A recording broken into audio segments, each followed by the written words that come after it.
Hello students, आज हम class 6 NCERT की इंग्लिश की बुक का चैप्टर नंबर 2 करेंगे, द फ्रेंडली मॉन्गूज। इसको शुरू करने से पहले अगर आपने अभी तक हमारे चैनल को सब्सक्राइब नहीं किया तो कर लीजिए और बेल आइकन को क्लिक कर लीजिए, जिससे सबसे पहले न्यू वीडियो का नोटिफिकेशन आप लोगों के पास ही पहुंच सके। तो चलिए शुरू करते हैं, द फ्रेंडली मॉन्गूज। तो सबसे पहले मैं आपको मॉन्गूज का मतलब बताती हूँ। What is the meaning of mongoose? Mongoose यानी नेवला, कई लोग उसे नक्कुल भी बोलते हैं। ठीक है, तो सबसे पहले हमने मतलब जान लिया मॉन्गूज का। मॉन्गूज यानी नेवला। ठीक है, तो फ्रेंडली यानी जो हर किसी से अच्छा व्यवहार करे, फ्रेंडली व्यवहार हो, उसका बिहेवियर हो। ठीक है, तो हम कह सकते हैं एक अच्छा मॉन्गूज। ठीक है, चलिए फिर हम इस स्टोरी को स्टार्ट करते हैं। Once a farmer and his wife lived in a village with their small son. एक समय की बात है, एक किसान था और उसकी बीवी थी यानी वाइफ थी, जो कि एक छोटे से विलेज यानी गांव में रहती थी और उनका स्मॉल यानी छोटा सा बच्चा था। सन को हम क्या कहते हैं? बच्चा, लड़का मतलब। They loved him very much, और वो जो दोनों फार्मर और उसकी वाइफ थी वो अपने बच्चे को बहुत ही ज़्यादा प्यार करते थे। We must have a pet, the farmer said to his wife one day, when our son grows up he will need a companion. तो एक दिन फार्मर अपनी वाइफ से कहता है कि हमारे पास एक पैट होना चाहिए। हमारे पास एक पैट का मतलब समझते ना, पालतू जानवर होना चाहिए। ऐसा उसने एक दिन अपनी वाइफ से कहा। और फिर वो कहता है कि जब हमारा बच्चा बड़ा हो जाएगा तो उसे एक कंपेनियन की ज़रूरत पड़ेगी। कंपेनियन क्या होता है? कंपेनियन यानी एक साथी की, संगी की, है ना, साथी की ज़रूरत पड़ेगी जो जिसके साथ वो खेल सके। This pet will be our son's companion, और जो भी हम अभी पालतू जानवर पालेंगे वो हमारे बेटे का साथी बन जाएगा बड़े होकर, यानी जिसके साथ वो खेल पाएगा और उसके साथ समय बिता पाएगा। His wife like the idea, तो उसकी जो पत्नी थी, उसकी जो बीवी थी, उसको ये आइडिया बहुत पसंद आया। One evening the farmer brought with him a tiny mongoose. एक दिन की बात है, जब जो किसान था वो शाम को वापस आ रहा था, तो वो अपने साथ एक छोटा सा, टाइनी को हम कहते हैं छोटा सा, मॉन्गूज लाया यानी नेवला लाया। It's a baby mongoose. वो बेबी मॉन्गूज था, यानी वो बड़ा नहीं हुआ था, अभी वो बच्चा ही था। Said his wife, but will soon be fully grown. जो किसान की वाइफ थी वो बोलती है, ये अभी छोटा है लेकिन ये धीरे धीरे करके बड़ा हो जाएगा। He will be a friend to our son, और ये हमारे जो बेटा है उसका फ्रेंड बन जाएगा। तो ऐसे वो लोग एक पालतू जानवर अपने घर ले आते हैं, जो कि होता है एक नेवला। जैसे आप यहाँ देख पा रहे हैं, नेवला ये होता है। ठीक है, और ये उनका बच्चा है जो कि क्रैडल में सो रहा है। क्रैडल को, जहाँ पर ये सो रहा है ना, जिसके अंदर ये सो रहा है, इसको हम क्रैडल कहते हैं। ठीक है, क्रैडल। चलिए फिर हम आगे बढ़ते हैं, आगे स्टोरी में क्या होगा आगे देखिए। Both the baby and the mongoose grew, मतलब बेबी भी बड़ा हो जाता है और जो नेवला लाए थे वो लोग, वो भी बड़ा हो जाता है। इन 5 और 6 months the mongoose had grown to its full size, a lovely animal who two shiny black eyes and a bushy tell.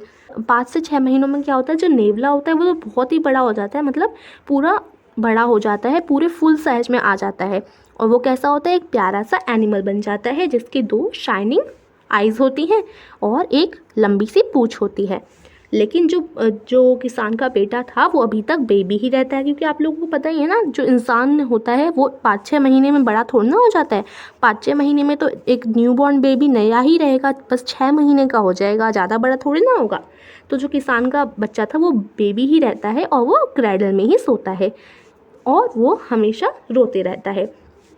Cradle मतलब मैंने आपको बताया था जिसमें बेबी सोते हैं, अभी मैंने आपको पीछे बताया था। ठीक है, one day the farmer's wife wanted to go to the market. एक दिन क्या होता है, जो किसान की जो वाइफ होती है वो मार्केट जाने के लिए तैयार हो रही होती है, उसे मार्केट जाना होता है। She fed the baby and rocked him to sleep in his little cradle. तो एक दिन जब वो मार्केट जा रही होती है तो उसने अपना जो बेबी होता है वो क्रैडल में सुला दिया होता है। Picking up the basket she said to her husband, I am off to the bazaar, the baby is sleeping, keep an eye on him. तो जैसे ही वो जो वाइफ होती है वो जा रही होती है बाज़ार में, तो वो अपने हस्बैंड से कहती है, किसान से कहती है कि मैं बाज़ार जा रही हूँ, हमारा बच्चा सो रहा है, इस पर आंखें रखना, यानी कीप एन आई का मतलब होता है नज़र रखना। Frankly I don't like to leave the child alone with the mongoose, you needn't be afraid, said the farmer. तो जो बीवी कहती है, वाइफ कहती है कि मैं अपने बेटे को इस केवल एक नेवले के साथ नहीं रखना चाहती, अगर मेरे बेटे को कुछ हो गया तो इसलिए तुम ध्यान रखना। लेकिन जो किसान कहता है कि तुम्हें डरने की कोई ज़रूरत नहीं है, the mongoose is a friendly animal. जो नेवला है वो एक अच्छा एनिमल है, वो हमारे बच्चे का कोई नुकसान नहीं करेगा। It's as sweet as our baby and they are the best of friends you know. तो जो किसान है वो अपनी वाइफ को समझाता है डरने की कोई बात नहीं है, ये काफ़ी स्वीट है, जैसे हमारा बेबी है ना वैसे ही ये भी है, और ये दोनों बहुत ही अच्छे दोस्त हैं, तुम तो जानती ही हो। तो wife went away and the farmer having nothing to do in the house decided to go out and take a look at his fields not far away. तो अब क्या हुआ, वाइफ ने मान ली उसकी बात और वो बाजार चली गई, और जो किसान था उसके पास घर पे तो कोई काम था नहीं, तो वो सोचता है चलो मैं अपनी फसल को ही देख आता हूँ, ज़्यादा दूर तो है नहीं फसल, तो वो अपनी फसल को देखने के लिए चला जाता है। He ran into some friends in the way back and didn't return for quite some time. जैसे ही वो जा रहा होता है फील्ड देखने, अपनी फील्ड यानी फसल वगैरह देखने, तो वो उसे अपने दोस्त मिल जाते हैं किसान को, तो किसान अपने दोस्तों के साथ चला जाता है और कुछ समय के लिए घर वापस नहीं आता। तो अब क्या हुआ, अब नेवला और बेबी दोनों घर में अकेले थे। The farmer's wife finished her shopping and come back home with a basket full of groceries. तो जो किसान की जो वाइफ थी उसने पूरी शॉपिंग ख़त्म कर ली, और जैसे ही वो घर आ रही थी ग्रोसरीज की बास्केट उसके हाथों में भरी हुई थी। She saw the mongoose sitting outside as if waiting for her. तो जैसे वो घर आ रही थी तो घर के दरवाजे पर नेवला बैठा हुआ था उनका इंतज़ार करते हुए। On seeing her he ran to welcome her as was customary. The farmer's wife took one look at the mongoose and screamed blood she cried. तो जैसे ही वाइफ आती है, दरवाजे पे आती है, तो वो नेवले पर नज़र मारती है, और नेवले के ऊपर क्या होता है, ब्लड होता है, यानी खून होता है, नेवले के इधर उधर खून गिरा होता है। तो वो चिल्लाने लग जाती है, उसे लगता है कि नेवले ने उसके बेटे को मार दिया। The face and paws of the mongoose were smeared with blood. You wicked animal, you have killed my baby. तो उस नेवले से बोलती है, तुम बेकार से जानवर, तुमने मेरी बेबी को मार दिया। शी स्क्रीम्ड हिस्ट्रिकली, वो इतनी तेज़ चिल्लाती है। She was blind with rage and with all her strength brought down the heavy basket full of groceries। फिर वो क्या करती है, वो अंधी हो जाती है गुस्से में, इतनी तेज़ चिल्ला देती है और उसे बहुत गुस्सा आ रही होती है। तो वो जो हैवी बास्केट थी ना उसकी, जो उसके हाथ में थी, जो जिसमें वो शॉपिंग कर आई थी, उस हैवी सी बास्केट को, उस भारी बास्केट को नेवले के ऊपर फेंक देती है, जिससे जो नेवला होता है वो मर जाता है। On the blood smeared mongoose and ran inside to the child's cradle. और नेवले के ऊपर फेंक कर, नेवले को मारकर वो जैसे ही अंदर आती है तो वो देखती है मेरे बेटे को तो कुछ नहीं हुआ, और जैसे ही वो अपने बेटे पर नज़र मारती है तो baby was fast sleep, baby तो आराम से सो रहा होता है। बट ऑन द फ्लोर ले अ black snake torn and bleeding. लेकिन जैसे ही वो ज़मीन पर देखती है तो एक सांप है जो कि मरा हुआ उसे दिखता है, और उसमें से खून खच्चर हो रखा होता है, मतलब एकदम सांप मरा हुआ होता है। एंड ब्लीडिंग यानी ब्लड टपक रहा होता है। In a flash she realised what had happen. तो उसे अब समझ आता है कि क्या हुआ होगा, उसे सब समझ आ जाता है कि नेवले ने ही इस सांप को मारा है और मेरे बेटे को बचाया है। और लेकिन उसने जल्दी हड़बड़ी में और गुस्से में नेवले को ही मार डाला। She ran out looking to the mongoose. फिर वो वापस जाती है कि कहीं नेवला मरा तो नहीं, वो नेवले को देखने के लिए जाती है और कहती है, oh you saved my child, you killed the snake, what have I done. अब उस मरे हुए नेवले से वो कुछ बोल तो सकती नहीं है, तो वो मन ही मन में धीरे धीरे बोलती है, अरे नेवले ने तो मेरी बेटी की जान बचाई थी, उसने सांप को मारा था और मैंने तुम्हारे साथ क्या कर दिया।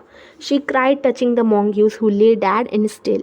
और वो रोती रहती है और उस नेवले को टच कर कर रोती रहती है जो कि मरा हुआ था, अनअवेयर ऑफ हर सोपिंग।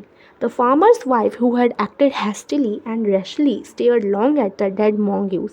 तो जो फार्मर की जो वाइफ थी जिसने एकदम बेकार एक्ट किया, मतलब गुस्से में उसने इतना सब कर दिया, एक नेवले को मार दिया जिसका कोई कसूर नहीं था।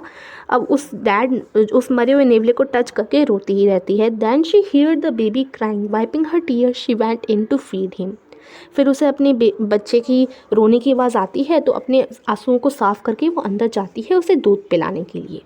तो ये थी कहानी, और इससे हमने क्या सीखा कि हमें गुस्से में जल्दी हड़बड़ी में ऐसा कोई एक्ट नहीं करना चाहिए जैसे हमें कुछ पता ना हो, और हमने जल्दी में हमें कुछ भी नहीं करना चाहिए, पहले सारी चीज़ों को समझना चाहिए। अब जैसे जो वाइफ थी उसको पहले अंदर आकर देखना चाहिए था, और उसे ऐसे ही नहीं गुस्से में नेवले को मार देना चाहिए था, ये उसने गलत किया। तो ये हमने इस कहानी से सीखा, और ये स्टोरी है पंचतंत्र की, a story from the Panchatantra. So I hope आपको अच्छी तरीके से समझ आई होगी, और अगर आपको अच्छा लगता है ये चैप्टर तो वीडियो को लाइक कीजिए और शेयर भी कीजिए। Thank you.